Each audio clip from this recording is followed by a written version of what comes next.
you booked ample in amount of time to know that you wasn't gonna have no money on Thursday when you booked. He say some, and then he like, I thought you was gonna fuck with me. I said, how am I gonna fuck with you if I don't know that you need to be fucked with? He asked to go to the bathroom, goes to the bathroom, comes back. I say, are you gonna pay me? Oh, I have the clip from my camera. I'll insert it.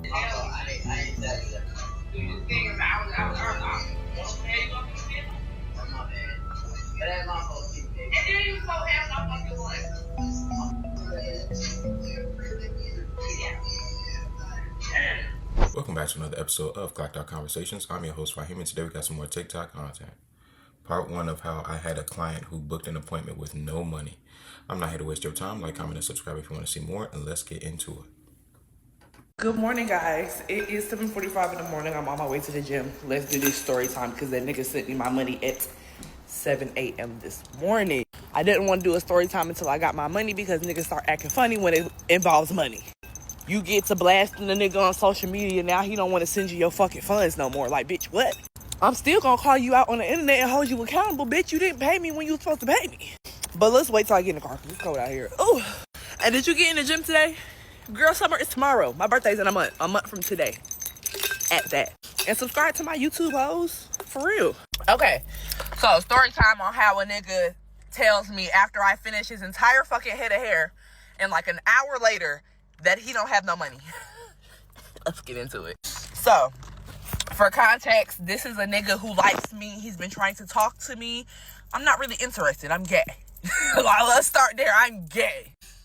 99.8% gay. I like 2% of me like men, but you gotta really move me. Like, you really gotta move me for me to like you as a man. So, I already been knew that I don't have no interest in him. He is funny as hell, though. Like, that's where he caught me on Instagram. Like, he funny as hell, but he's like awkward and kind of weird in person. I'm not even gonna lie. But anyway, hits me up last week, Thursday, 10:23 in the morning, asked me when I'm free to do a retwist. Now, side note, I am not a hairstylist by any means. I started doing retwists because my homeboys asked me to, and I just been doing them ever since, and I've gotten a lot better. So I don't really know how to do styles or anything. I know how to do 2-strand twists, braids, and a retwist.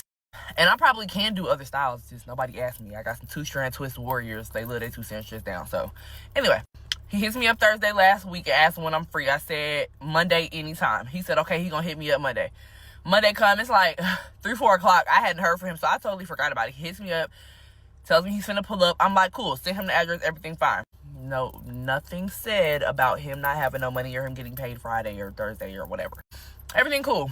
I roll a blunt to start. I hit the blunt, pass it to him. He passed it back to me. I hit it, and then I put it out. So the blunt was like this big. Like the entire tube. It was this long. Mind you, I just lit the blunt. Let him hit it, I hit it, I put it down. Do the retwist. Cool. Finish the retwist. Blunt still not smoked. He just sitting on the couch chilling. So I'm assuming, okay, I guess this nigga thinking that we finna spend some time together. So we sitting on the couch for a little bit. I get up and I go to my room to do my lashes because this is like, we just sitting there in silence. It's awkward. He trying to make conversation, but you know, I ain't really still. If I hit you with one of these, like, shut the fuck up, bro. So I'm like, I ain't gonna be mean. I let him sit on the couch. I go in my room. I do my lashes. Take about 20 minutes. Come back out. Put my food in the oven. Heat it up. Eat my food. Sit down. After I eat my food, ready to smoke my nice long blunt. Look over in the ashtray. This bitch is this big. I pick it up. I look. I pick it up. I look. I'm like, I know it wasn't that small. You know how when you put your blunt out before you go to bed, you're like, I'm going to save the rest of this for the morning. And then you wake up in the morning and the roach this big. It wasn't that small, but it was small. It was small. He smoked, like, for a blunt that was this big, he smoked half of it. So that leaves me with a roach. Mind you, my nails weren't this long the other day, but so I look back, I'm like, nigga, did you smoke my fucking blunt? He like, oh, yeah, sorry, ADHD. I'm finding it, like, literally. In my head, I'm like, bro, don't even trip, bro. Like, don't even trip. I was tripping, but I ain't show it. Because if you know me, I got stories about how I kicked niggas out of my house for very little shits. That's big. That nigga should have been kicked out then and there. But I'm like, no, cool, it ain't no big deal. I'm finna get me some more weed tomorrow. So at this point, I finished his hair at like 6:30. It's going on like 7:41. So I literally said in my head, once I'm heating all my food, I said, yeah, when I finish my food, I'm finna tell this nigga to go. Cause, oh, he asked me, did I want to watch a movie? And I shrugged my shoulders. I was like, he was always like, you just chilling? Yes, and why are you just chilling in here? You didn't even ask me. So I say, sometimes I be too fucking nice, but I be being too fucking nice because there is no middle gray area with me. I'm either finna go the fuck off on you, or I'm just gonna relax. So, I'm already mad about my blunt. So at this point, I'm actually really ready for you to go.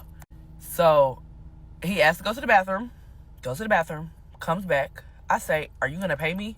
Oh, I have the clip from my camera. I'll insert it. So this is a video. Actually, come back for part 2. Okay, so part 2 of how a nigga booked a retwist with me and he didn't have no money. Let me show y'all the video because the video is already like 2 minutes long. I didn't want to add to the other one to be. I could have did this all in one part. I do 2-minute story times, but I guess this is how you get people to come back. So let me insert the video of the interaction when he tells me that he don't have no fucking money. Okay. You gonna pay me?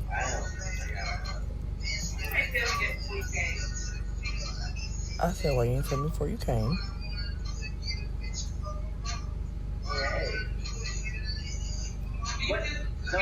Look of confusion on my face.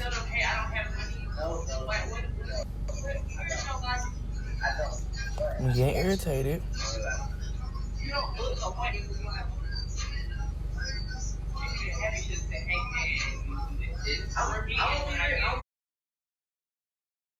She said you don't book appointments without money. Now she's trying to talk over me.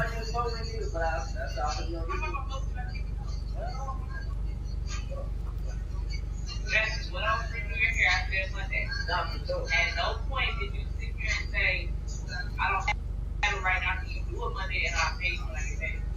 I literally just did a girl hair and she spoke to me and paid me 2 days later. She told me that. Okay, cool, I have no problem. You didn't tell me. I ain't tell you that.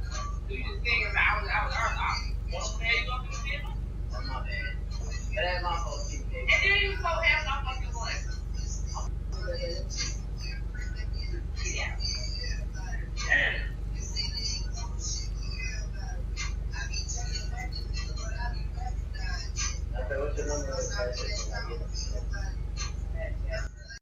So if you can't hear a little bit of the audio because it is a little low, basically he come back from the bathroom and I'm like, so you gonna pay me? And he like, yeah, I'm gonna pay you eventually. And I immediately am irritated as fuck. I'm like, why the fuck you didn't tell me that when you booked? You book on Thursday, appointment on Monday. So this is you book ample in amount of time to know that you wasn't gonna have no money on Thursday when you booked. So then it's he say some and then he like, I thought you was gonna fuck with me.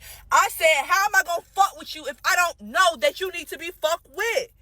I said, I just did a girl retwist a few days ago and she said she was gonna pay me in food stamps and she let me know, hey, I have an event tonight I need to go to. I need my hair done. Can I pay you with my food stamps in 2 days? Cool, no problem. She communicated with me. I had no problem with that. You booked an appointment with me. I said, who books an appointment knowing that they don't have no fucking money in advance? And what about our interactions through DM made you think that I was gonna fuck with you? Just because we be having a key in the DM don't mean that when it come to my side hustle, my business, that I'ma fuck with you just off of face card. So anyway, that's pretty much the story. I can get very belligerent, bruh. And honestly, I just didn't fucking feel like it. He got a gun, I got a gun. Like what? I ain't gonna cut your head like. But trust me, I wanted to unravel every single one of them bitches. So and then at the end of the video, he just standing there with his dick in his hand, like just standing there, looking at me. Mind you, my head down because I'm irritated.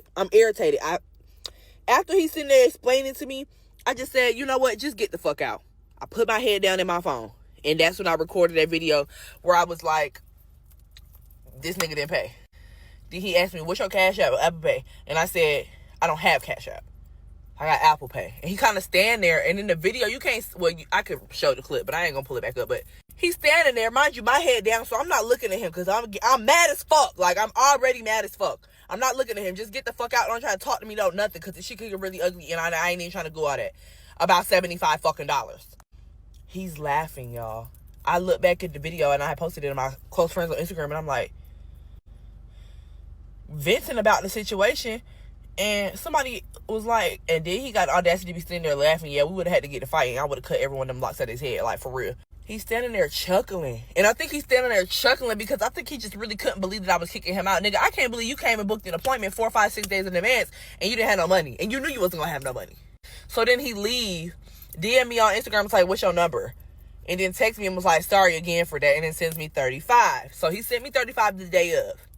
I woke up this morning at 6 a.m. That nigga sent me the other 40. But that's why I said I didn't do no story time.